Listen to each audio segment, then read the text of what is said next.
It's Noreen from Organized and Creative Mom, and thanks for joining me on our final Facebook Live for 2019.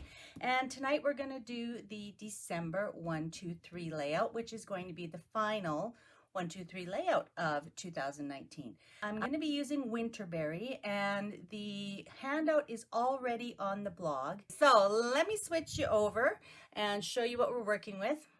If you are a CM advisor or a CM fan, you've probably seen this lovely Winterberry collection. Frosty sort of purples and blue tones. Some of these papers are beautiful. I'll show you those in a second. You know me, I love the mat cards. Lots and lots of great designs to play with. If you've got skiers and skaters and outdoor enthusiasts, these are really, really lovely. The smaller and the bigger mat cards. I'm not going to be using these today, but the laser cut embellishments are lovely as well. Look at those snowflakes. And I love how when you turn them over, there's a different color. The only thing it's not that I dislike the laser cut, but there's just one of each. So you have to get 2 packages of those if you want to do any kind of symmetrical, using them symmetrically on a layout. And then I've used a few of the stickers already. We're going to use some more tonight. And then the papers. So all of these are beautiful, but isn't this one especially lovely with the trees? Oh, and it's just that sort of snowy, hazy day. All of these lovely, lovely patterns. Okay, so shades of white, gray, kind of the pale purple, pale blue, all the way through to the darker tones, the darker purples, and kind of the more eggplant purples. So I actually used this one in the layout that I'm going to show you in just a second.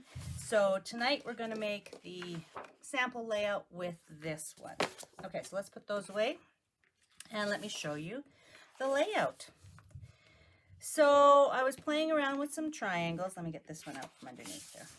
I was playing around with some triangles, and I decided that this would be kind of a fun way to use triangles because it's very dynamic. And the key to making a layout like this work is making sure you're really intentional about placement. So all of the photos or your journaling cards or titles need to be, you know, really kind of, you know, lined up. You don't have to, you know, take out a ruler, but if you're kind of using some of these points and intersections of the X's as your guidelines, then you should be able to get a really nice symmetrical layout. Okay, so I used navy on the back, and then as I mentioned, I used the kind of darker purple and the I guess it's kind of like bare branches and berries. I used that paper. We're going to use this one with the snowflakes. Okay, so let's get rid of this. And we are going to use white as the background because this one has a lot of color on both sides. This paper that I used had a fair amount of white, so I wanted something to contrast, but this paper has a good amount of color on both sides. So we're going to use white for the background, and then I think I'll use the eggplant for my photos. Okay, so let me show you the sketch up close so you can just see what it looks like. Basically, we have room for 8 4x4 squares, and I specifically chose squares because, again, I really felt like it needed a lot of symmetry. Okay, so I played around with some, 4x6s, 6x4s, but the 4x4s really look great. And the nice thing about 4x4s, as we know, is that you can cut them down from vertical or horizontal photos. So it should be pretty versatile. You can see that what I've chosen to do is to make one of the photo spots into the title and one of the photo spots into journaling. So really, I'm going to be using 6 photos, but you could definitely get 8 photos on there and then incorporate a title, you know, kind of with the embellishment clusters there. Maybe a title up to the upper left, and then maybe the journaling down below the lower right. Okay, so let's have a quick look at the cutting guide. It's not difficult, but you may have to do a little bit of scissor cutting instead of trimmer cutting. and I'll show you why in just a second. So we're going to take our paper, we're going to cut it in half at 6 inches, and then we're going to stack the two 6 by 12 inch pieces, okay? Then we have to make some diagonal cuts, and you can do it on the new 12-inch trimmer, but just barely. So I'm going to show you an option if you're having problems with that. And then basically we're going to cut from the upper left hand, top left to the bottom right, and then top right to bottom left. Okay, so come on back and let's see what we can do here with the cutting.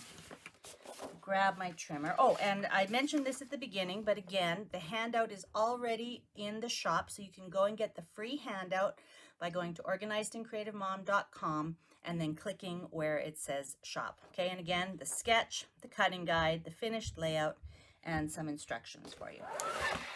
Okay, so we're going to cut this paper at 6 inches.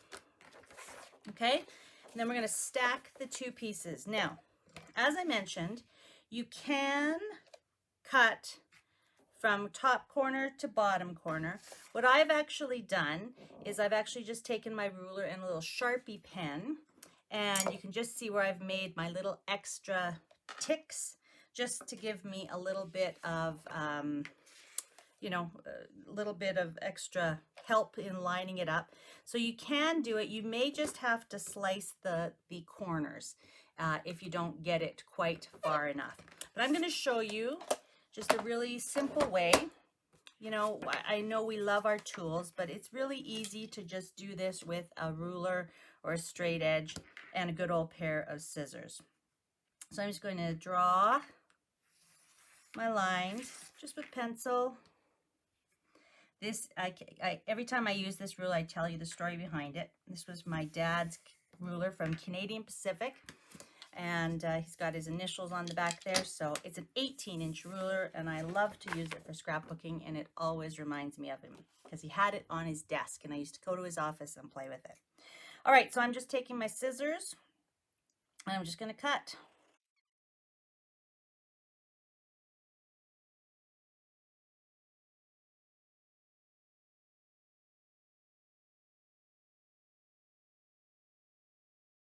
This is where you get to have some fun. So you're going to have 4 of these triangles that are kind of fat and wide, and they're going to have a 6-inch edge along the top, and they're just going to go in the center. And I haven't decided, you get to see this with me, I haven't decided which pieces or which patterns I'm going to feature on which piece. So let's do the opposite side.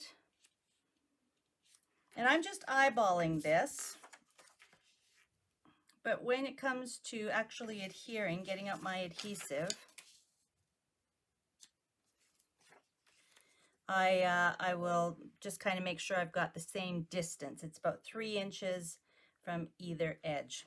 I'm kind of thinking that I like this one, so I'm just going to flip these parts over. Again, you can play with it.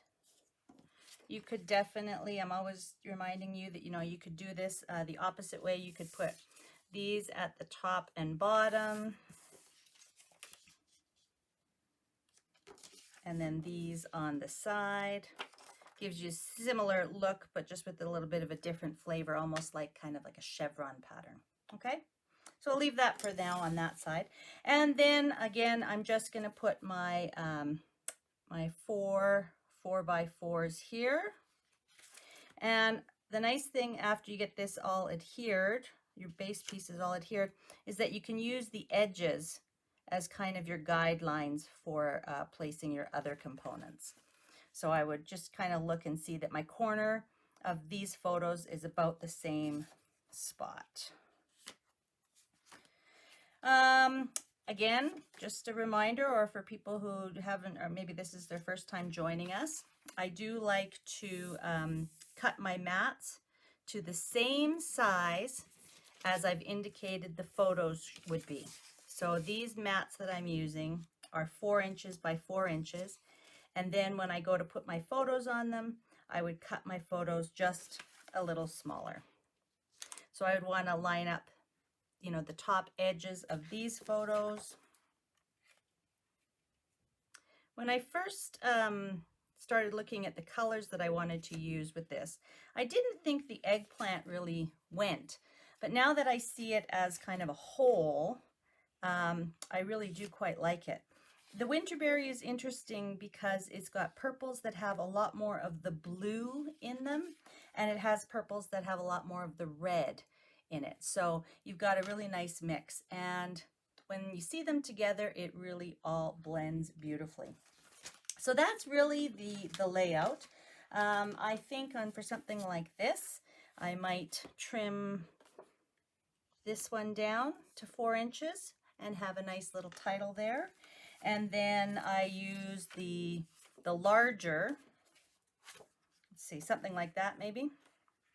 And I would use the larger mat cards and trim that down into a 4x4 for a journal card. And then on my layout, I actually used a couple of the border stickers along the sides. I don't know if you saw this, but when you pull off this particular border strip, you end up with all of these little snowflakes that you can use. So I might use this just down the side here. I like this one in particular because it blends that kind of red purple and goes all the way down into the blue purple. So that'll really make all of the colors from this particular layout kind of come together. So I think I would use those stickers there. I'll just stick this on the back for now. And then again, if this was my title, I might just need a couple of maybe the snowflake stickers or maybe the stars, maybe add the little sheaves of wheat, that kind of thing, and you'd be good to go. So quite an easy layout. Let's have a look at again, the sample one, now that you've seen me put it together. And it looks much more complex than it is. So once you get it all put together, it really creates an exciting layout. So I think I'm going to sign off now. Go get that free printable for the December sketch. Have fun making it, whatever paper you use. It would be lovely with a lot of the Christmas papers as well. And like I said, don't forget to register for Scrap Your Stash 2020. So I will see you all in 2020. I'll be letting you know all of the things that are coming up in January, in the first week or so there, the first couple of days. And I can't wait. I know it's going to be another great year. So Merry Christmas from me and my family to you and yours. Have a Happy New Year, and we'll see you in 2020. Bye-bye for now. Love you.